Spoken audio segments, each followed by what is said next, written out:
Fora do baralho, as dúvidas dos ouvintes, que vai para o ar aos domingos de manhã na Rádio Observador e claro que está disponível em podcast.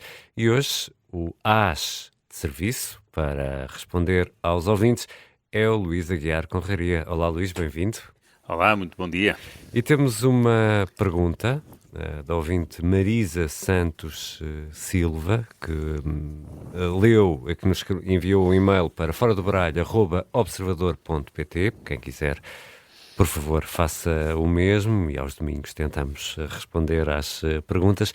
E a Marisa Santos Silva leu a entrevista do Ministro da Economia e Coesão, Castro Almeida, ao Público.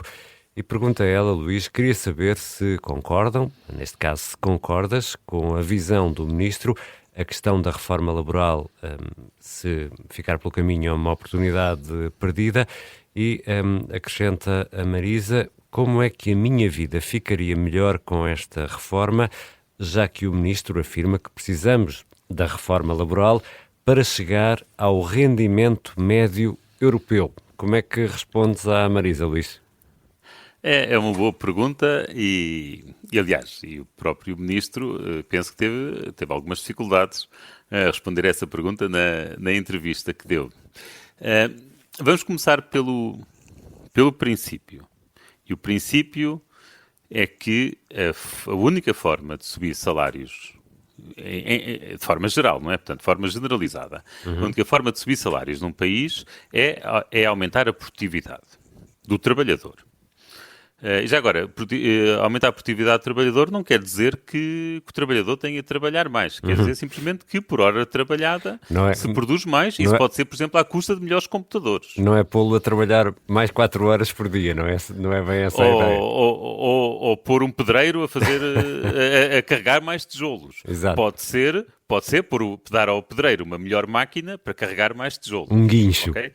Exatamente. Portanto, ou seja, muitas vezes, quando nós falamos da produtividade do trabalho, grande parte do que ali está em causa não depende diretamente do trabalhador, mas toda a gestão e todo o equipamento pode usar. Aliás, por isso é que se costuma dizer que os portugueses, quando imigram, depois são muito mais produtivos lá fora, é porque precisamente encontram outras organizações. Mas voltando ao ponto. Portanto, nós temos de aumentar a produtividade. Ponto final. E, grosso modo, é isso que vai permitir que os salários sejam mais altos. Depois, claro, uns poderão ganhar mais e outros menos. E aqui o ponto, então, é este. O que é que determina a produtividade do trabalhador ou do trabalho num determinado país? Bem, aqui também tenho de admitir, por uma questão de honestidade intelectual, que diferentes economistas poderão dar respostas diferentes. Claro. Ok? Mas pronto, portanto, isto aqui é uma opinião, não vejam isto como um facto. Mas realmente eu considero que um mercado laboral mais flexível é importante. Mas é apenas uma de muitas peças. Não basta o mercado laboral ser mais flexível. É, por exemplo, também importante que as empresas não tenham muito poder de mercado, ou seja, que os mercados sejam mais competitivos, que haja mais concorrência entre empresas. Por exemplo, uma coisa que acontece em Portugal é que as empresas têm algum poder de mercado na parte de contratar trabalhadores. Há até algumas condenações já pela Autoridade da Concorrência e algumas acusações de empresas fazerem acordos entre elas para pagarem menos bem aos trabalhadores, não irem contratar, não irem buscar trabalhadores aos vizinhos. Portanto, imagina um acordo entre as rádios de forma a que nenhuma rádio fosse buscar um jornalista a outra rádio. Tudo isto são coisas que existem. Mais generalizadas num setor, menos noutras, mas não vou confirmar, mas pode haver esse tipo de acordos informais às vezes, não é? Não estou a dizer que existem, não estou a dizer que existem. Mas, por exemplo, havia um que era formal, mas isto há muitos anos. Os ouvintes mais novos não sabem. Lembras-te que havia um pacto entre o Benfica e o Porto de não ir buscar os jogadores uma equipa uma à outra, que depois na altura foi o Rui Águas, que foi uma violação desse acordo, e são formas de manter os salários mais baixos. Quando, mesmo entre produtos, quando não há concorrência no mercado de produto, as empresas podem querer produzir menos para poder cobrar preços mais altos e, nesse caso, depois não precisam de mais trabalhadores. Portanto, há muitas coisas que influenciam a produtividade. Mas... Bem, para não falar do sistema de justiça, da formação, da educação e por aí fora. E olhando aqui para esta declaração do Ministro... Isto é mesmo importante, porque especialmente esta parte aqui da questão do poder de mercado das empresas para contratar pessoas, é que se nós aumentamos a flexibilidade... Por exemplo, agora vamos falar no caso das rádios como anedota, porque eu não tenho conhecimento nenhum disto, do setor em particular. Imagina que se aumenta imenso a flexibilidade do trabalho, mas que as empresas no setor da comunicação continuam a fazer um acordo entre elas para não contratarem os trabalhadores. Nesse caso, a flexibilidade apenas vai prejudicar os trabalhadores. Não é? Porque aí podem exigir mais horas, bancos de horas, em vez de pagar horas extraordinárias e por aí fora, e como tu não tens alternativa, ficas sujeito. Claro. Okay? Portanto, o Ministro tem razão quando fala da importância da flexibilidade do mercado de trabalho, mas a isso tem de juntar uma série de outras coisas. É preciso garantir que estes poderes de mercado desaparecem para não haver abusos. O que regula, digamos, num sistema capitalista, não são as boas intenções que fazem com que tudo corra bem, é a concorrência. Mas se não houver concorrência, com então regras, é complicado. Não é? Com regras. Mas que haja concorrência.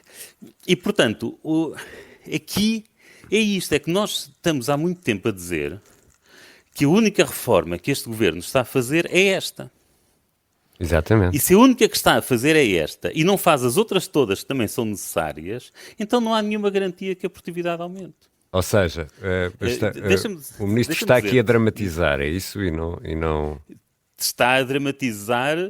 ou então está-se a esquecer das outras partes. E as outras partes são importantes.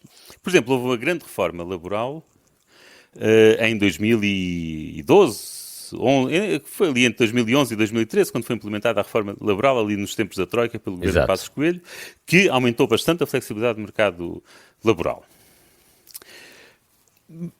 E se uma pessoa for ler o memorando da Troika, o memorando da Troika exigia duas coisas. Exigia aumento da flexibilidade do mercado laboral, mas depois também exigia aumento da competitividade ou da concorrêência nos mercados de produto. Esta outra parte ficou por fazer. Há um estudo que saiu a semana passada, por um doutorando, agora esqueci-me o nome dele, mas é um doutorando no Instituto Universitário Europeu, já um doutorando do último ano, que estudou exatamente isto e concluiu precisamente isto, que aumentou a flexibilidade do mercado de trabalho, o que ajudou à vida das empresas, mas que depois, como faltou o outro lado de aumentar a concorrência do mercado do produto, que na verdade o impacto global sobre a produtividade foi quase nulo.